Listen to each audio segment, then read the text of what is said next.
Hi, my name is William and I'm with the Birdville ISD Bechtel, and today I will be making Plum and Cherry Bruschetta. So the first thing you're gonna want to do is wash all of your fruits that you're gonna be using, so the cherries and plums, and I'd probably wash the basil too. And then you're going to cut the plums in half like this, and then into about bite-sized slices like this. So after you've done that, you're going to want to take the cherries like this. You're going to want to take the stems off. You're going to want to cut them in half and take the pits out of the center. And cut them in half, like I said, and they're going to look like this.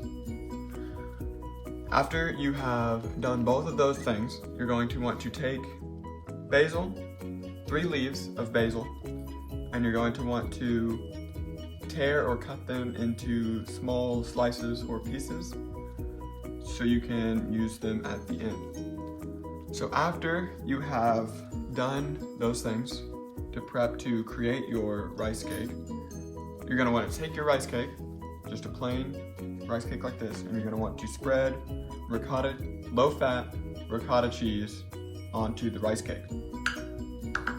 So after you have spread the 1 tablespoon of ricotta cheese onto your rice cake, you're going to want to take your plums and spread them around,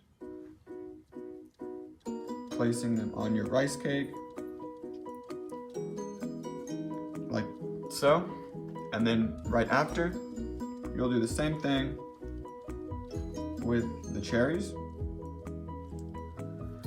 So after you've created this, you're going to want to take your basil,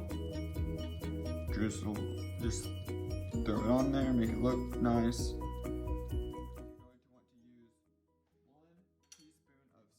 And then 1 teaspoon of balsamic vinegar